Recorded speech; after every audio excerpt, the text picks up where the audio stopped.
Well, well, well. Taylor and Travis's love story just keeps getting juicier.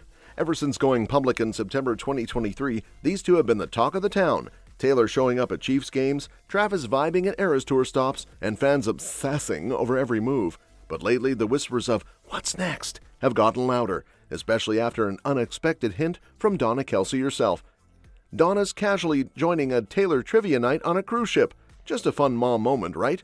Not so fast. Swifties immediately took this as a massive green flag, like future daughter-in-law level approval. And then DeuxMoi drops a little bombshell. An insider from the event hinted that an engagement might be on the horizon. Now, neither Taylor nor Travis has confirmed anything, but let's be real, the signs are all there. Adding fuel to the fire, the couple was spotted in a city outside Los Angeles last week, marking their first public sighting since the Chiefs' Super Bowl heartbreak.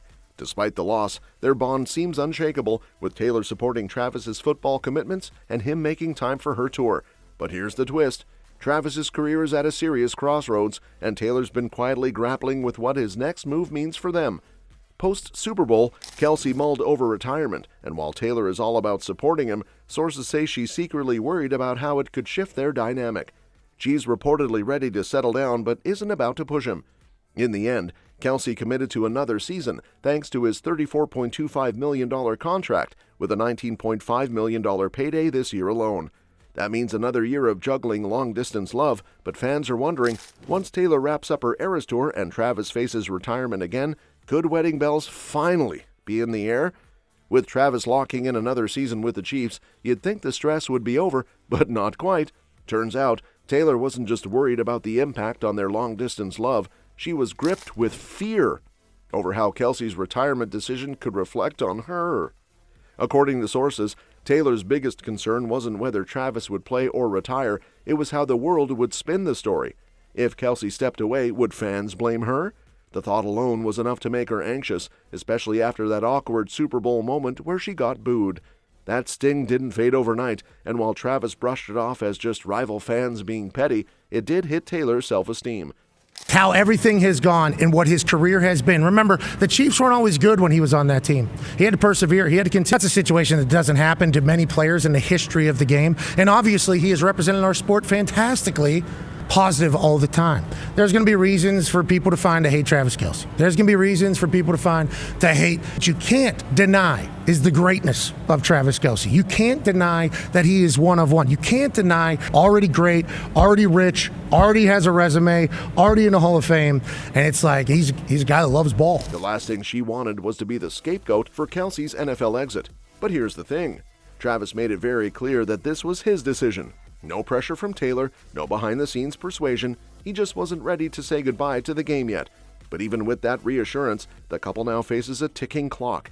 If Kelce doesn't sign a contract extension, his Chiefs deal is up in 2025, meaning they'll be right back in this same will-he-won't-he situation next year. For now, they're making the most of the time they do have. Taylor's Eras Tour is still in full swing, and Kelce will be gearing up for another intense season.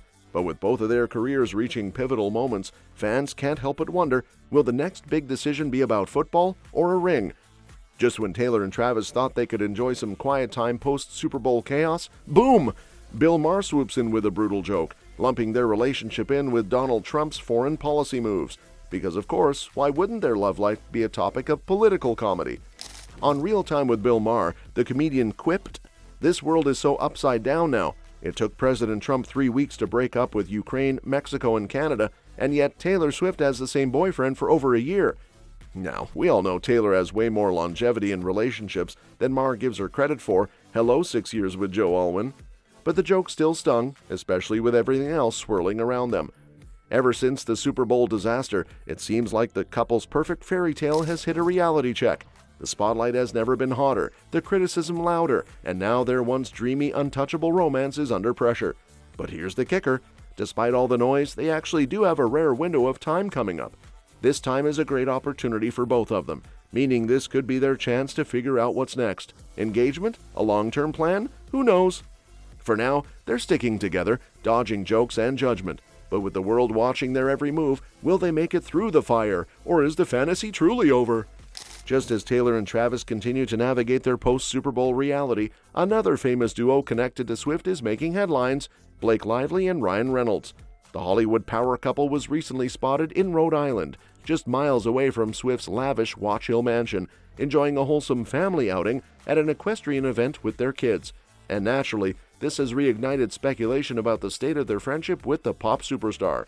Jason, the only way you can find yourself in the light is to find yourself in the dark first. Do you listen to sad music when you're depressed, or do you listen to happy music? I listen to music that, I just listen to Taylor's music. She has something for everything. That's fair. That's a good point.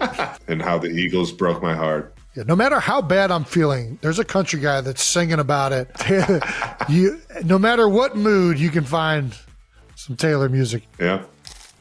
For months, there were whispers that Reynolds had distanced himself from Swift, especially as she became all in with Kelce.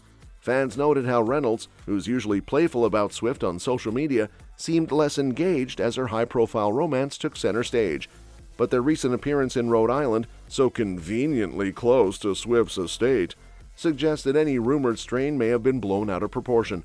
While there's no confirmation that Swift and the couple actually reunited during the trip, the close proximity definitely raises eyebrows.